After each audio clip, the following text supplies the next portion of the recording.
The gentleman is recognized for 5 minutes. Mr. Chairman, in the committee report for this bill, the Appropriations Committee included some language expressing concerns in regard to the Environmental Protection Agency's Urban Waters Initiative and provides no funding in the bill for this program for fiscal year 2012. I understand the committee's reluctance to extend funding for new broad cross-cutting initiatives given our economic situation. However, I feel this initiative has immense value to millions of people who live in urban centers and who rely on the government to ensure that they have clean water to drink and use in their daily lives. This amendment would restore partial funding for the Urban Waters Initiative for fiscal year 2012. This amendment does not increase the spending by one single penny. Cities share one key characteristic. They're full of people, buildings, and businesses. Because everyone shares the same relative space, air and water, environmental impacts are concentrated in small areas, including waterways. Urban waters take on large amounts of pollution from a variety of sources, including industrial discharges, mobile sources, such as cars and trucks, residential, commercial, wastewater, trash, and polluted stormwater runoff from urban landscapes.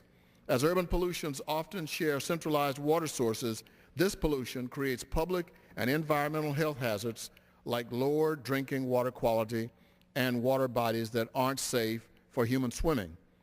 The EPA launched the Urban Waters Program to address water quality challenges in the urban watersheds and build capacity of disadvantaged communities through projects that revitalize these watersheds. If maintained properly, urban waters can also yield positive impacts for populations in both urban and upstream communities. Revitalization of waterways can spur employment. Will suspend. The gentleman may proceed. Mr. Chairman.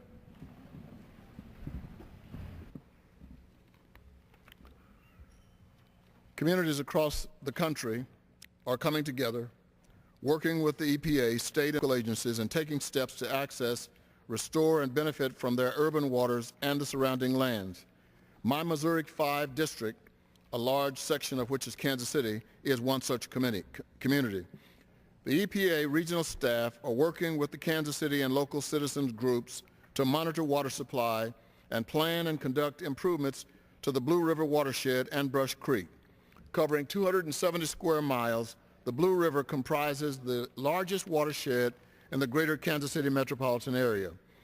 Its drainage is divided between the states of Kansas and Missouri and flows through 3 counties, 12 cities, and 10 school districts. Brush Creek is the most visible tributary to the Blue River and runs completely through an area that we are trying to rebuild called the Green Impact Zone.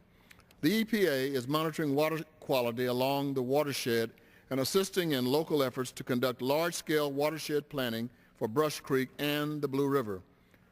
Whether as a part of a cleanup leading to waterfront development or putting monitoring in place to ensure safe drinking water with the EPA's help, community groups across the country have taken the initiative, engaging volunteers, community organizations, and local and state government to make their waters safe for many uses.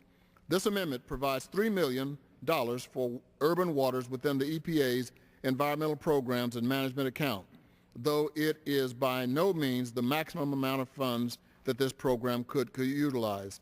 It will ensure that this vital community-driven initiative can continue, and I ask for the approval of this amendment. The gentleman yields back his time.